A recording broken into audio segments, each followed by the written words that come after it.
My role is community development, so that's basically developing programs for the community. I interview and talk to the community members, see what they want or would like to see in the community. Yep.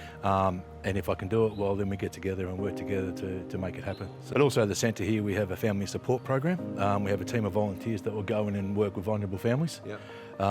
For financial counselling, or it's just help with the kids, do some shopping, stuff like that, cooking.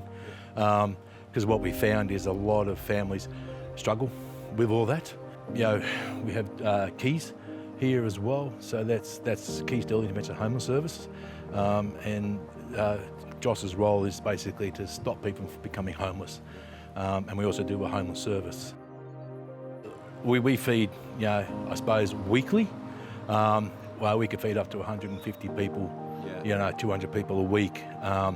And that's providing frozen meals, and we also do a meal which we call the One Roof program on a Tuesday and Thursday night, which consists of a meal, hot shower, laundry, hairdressing every 6 weeks, a doctors and nurses service every week for people, anyone in the community. It's not just for the homeless people. It's basically anyone who can't afford to go and see a doctor.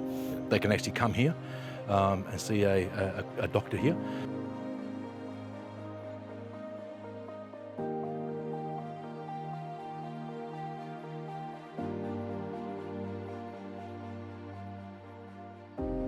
So the mission and call of the Lifehouse has not really changed in these last 19 years.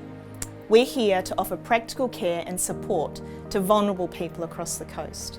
So those families and individuals that we are helping come referred to us through different social welfare agencies, and they're people that are really at risk. They're very vulnerable. They may be in housing crisis through domestic violence, mental health or homelessness. We have the huge privilege of helping to make that empty house into a home, thereby facilitating a new beginning full of dignity and hope.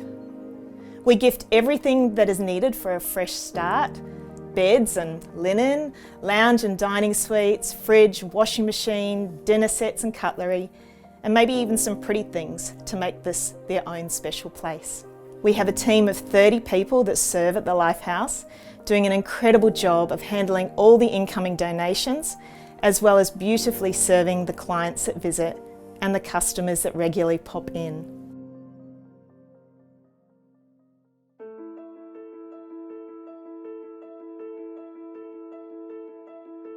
This is our 27th year of going out and visiting rural and outback families. Over currently about 2,500 families over 1.2 million square kilometres. Field volunteers go out, we go onto the properties, you have face-to-face visits, you spend time with these families, you get to know them and build a friendship.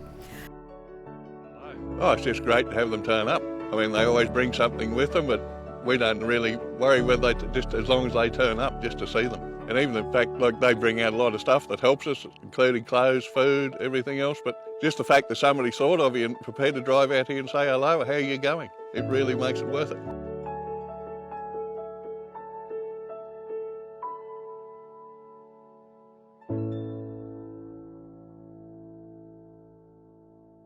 Every day is different.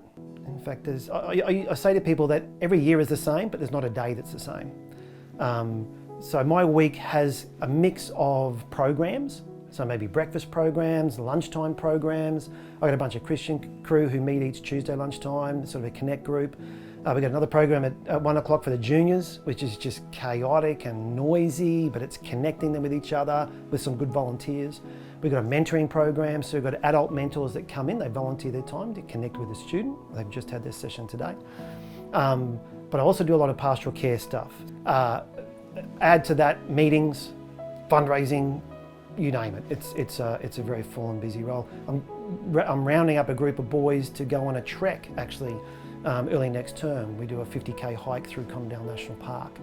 I do a driver's ed course. We take them up to Gympie for 2 days to learn how not to die in a car. So there's such a variety of the things we do. Yeah, it's never boring. Adolescents, students are going through such a hard time these days with the breakdown in family.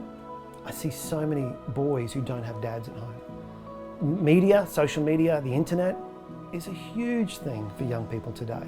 In my day, if someone said something bad about me, I wouldn't know, you know, and I'd go home and I didn't care. Whereas now, someone says something bad about me, I go home, it's on the internet, it's on Facebook, it's all over the place, just consuming. So for them to have someone that they can confide in, that's not someone who's going to get them into trouble, so we're not disciplinarians, someone that can build rapport, have fun with them, so that they know we're a safe person to talk to. Great outcomes in that sense, but it's a relational based thing. It's really that simple.